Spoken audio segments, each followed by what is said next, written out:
Hey everyone, this is my first ever Lego YouTube video. I'm gonna do a tour of my Lego room and my Lego city. This is a combination of my fiance's collection and my collection. We are both big Lego collectors. We're gonna start off with the city, and this will be a two-part video. So starting off, we had the lighthouse. One of my favorite sets. I scored this for only $160 off of Marketplace. Guy was trying to pay for his daughter's college tuition. I think that was a steal there. Over here, we've got the beach, several scenes going on. Got a picnic there. Guy proposing to what will be his fiance. And a guy who's probably going to rethink his life choices here soon. Over here, we've got a guy who's probably rethinking his jump. And this guy really likes sharks. Over here, we've got the boat from the 2010 or 2011 harbor set. I actually have the harbor as well, but I don't use the Lego City's backlist buildings. I want all my buildings to be closed. Moving over here, we've got my custom fishing store and dock. I did not want to spend $400 or $500 on the original Lego fishing store.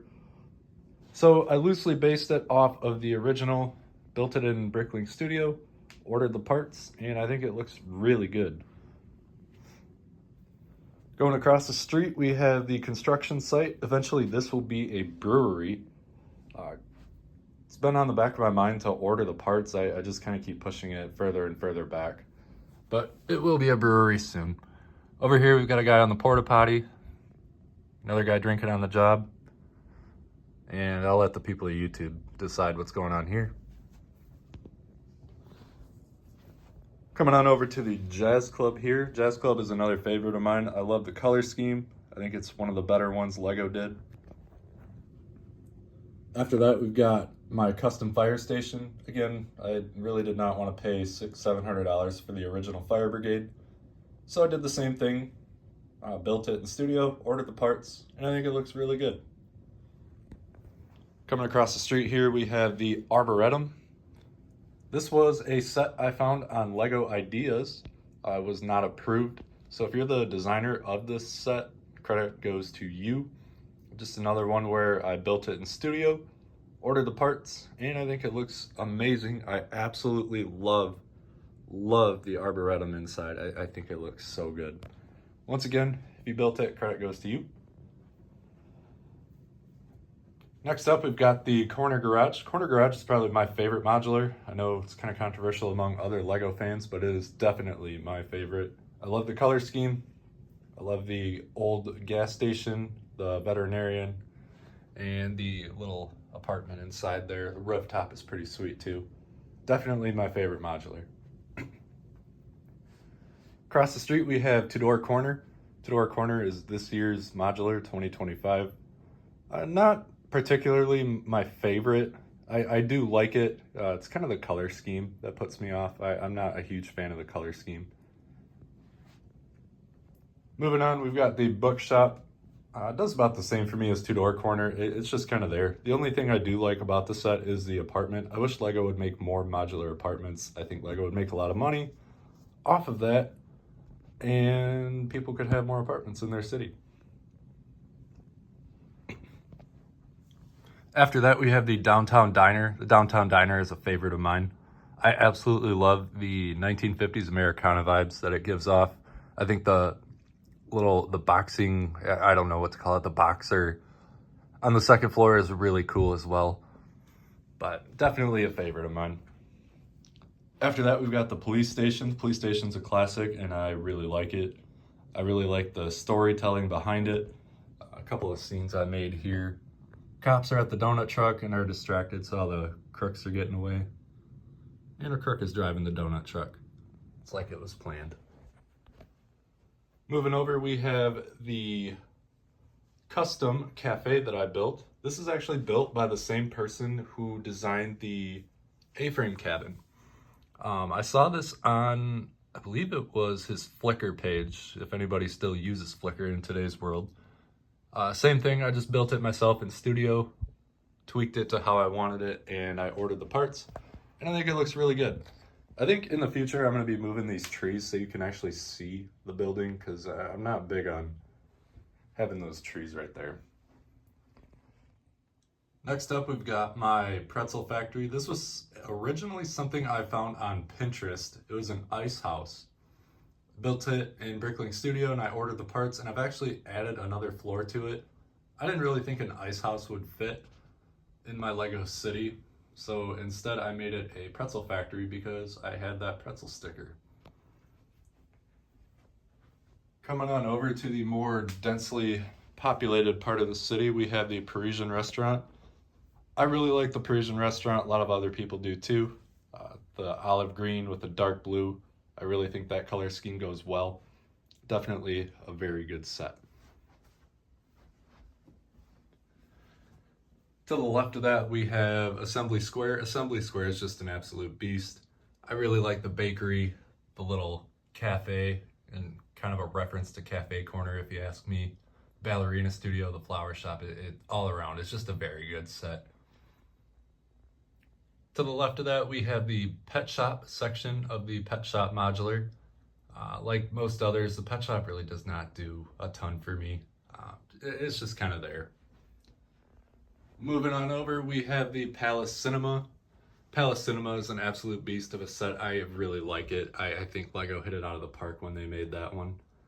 We got a couple of movie stars talking to the news, a couple of people trying to meet them, and little alien dude. Coming on over, we have the Grand Emporium. Grand Emporium, I do like it. I think it's kind of lacking, but I also take into account it was made in 2010 when Lego was not too big into decorating the interior of their modulars. After that, we've got the Detective's Office. I think Lego slammed with this one. I absolutely love the Detective's Office. Probably my #2 favorite. I absolutely love the pool sign, the little bar inside, the barber shop. The actual Detective's Office itself, Lego hit it out of the park with that one. Definitely my #2 favorite. In between the two modular buildings, we have a little crime scene here. We got cops taking pictures, a couple of rats gnawing on a minifigure, and the chef can't believe what happened. Crossing the street, we've got the absolute beast that is the Daily Bugle. My fiance got it for me for my birthday. If you like Marvel, I'm not a huge fan of Marvel myself, but if you like Marvel, seriously get this set before it retires. This thing is so freaking cool. Moving over to the Boutique Hotel. This one is probably my least favorite modular, even less than the Pet Shop. It doesn't do that much for me. Part of it is the peach. I've never liked that color. I really don't. And the side of it is just hideous if it's exposed.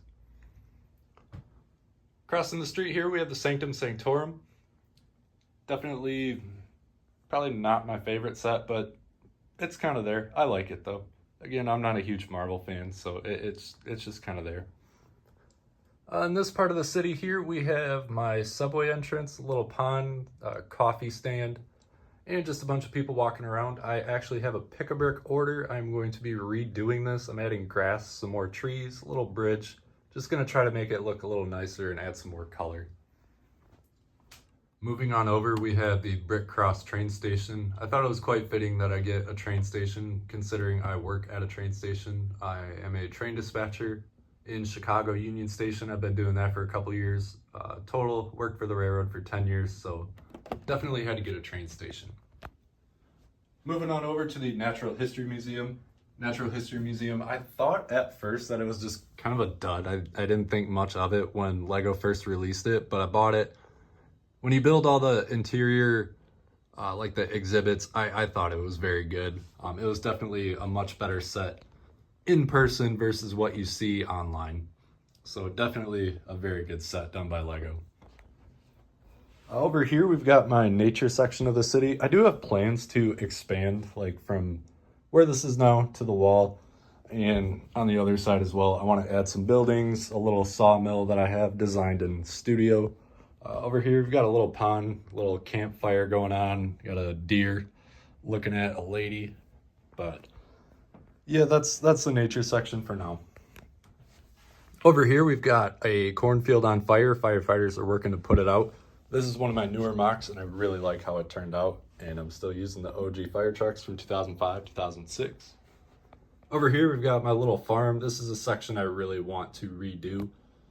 When I first started collecting about 2.5 years ago, I was not making a ton of money, so I kind of had to use just what I had. Now that I'm making a little more money and can kind of afford to redo some of my stuff, this is a section I really want to redo. Over here, we have the custom grocery store that I made. This is one I found on Lego Ideas. Same thing as all the others, built at Bricklink Studio. And I ordered the parts. I haven't decorated the interior yet. I need to get around to that. Next up, we've got the A-frame cabin, another favorite of mine. I love vacationing in Duluth, Minnesota, and the wooded areas around there, and it really reminds me of that whole area up there, so definitely a favorite of mine. Over here, we've got 2 custom buildings that I built. Both of them, more than likely, this one will be demolished. This one I might keep. This one, I just don't like this building. They're more space fillers than anything. But yeah, they are scheduled for demolition. Over here, we've got my cemetery. Got the boogeyman here reading next to the coffin. A couple of witches brewing up something in a cauldron. And a skeleton just chilling for eternity. Across the street, we've got the creator house from, I believe, 2009. I changed the roof from red to black, and I think it looks so much better. I did not like the red roof. I thought it was just an eyesore. But I do plan on eventually putting a actual modular building here and not a house. Over here, we've got the haunted house set. I think the haunted house is an absolute beast. I love it. My parents love it when they come over. My friends do too. I love the little ride, all the storytelling that goes on inside. I think it is just a phenomenal set. Across the street, we have my custom hamburger restaurant. This is also built by the same guy who made the A-frame cabin. Same thing, built it in the studio, ordered the parts. I tweaked it a little bit from a slanted roof to a flat roof. I'm not very good, and I couldn't figure out how to make the slanted roof. So for now, it's just got a flat roof. Across the street, we've got my cafe corner that I custom built. Same thing, I'm not spending $600, $700. I think this one actually goes for almost $900 on Bricklink. But I substituted a few parts and it looks really good. And eventually I plan to decorate the interior because I don't like to see the green base plate on the inside. Another custom building that I whipped up. This one will be staying because I think it actually looks good. Here we've got the apartment section of the pet shop. Definitely the better part of the build, but still really not one of my favorites. Over here, we've got the Friends Botanical Garden. This will be getting replaced by a custom-built brick bank that I have on order right now. It's kind of just there. I'll probably keep it and I'll use it somewhere else in the city eventually, but for now, I'm going to take it out. Over here, we've got a couple of custom buildings. This one's a lawyer building. And over here is the noodle shop mock, where you get 2 of the noodle shop that's retired now. Buy the instructions on Rebrickable, and it makes this. This is another one I kind of want to rip out. Not a huge fan of it. But yeah, this is my Lego City. I hope y'all like it. Take a look for part 2.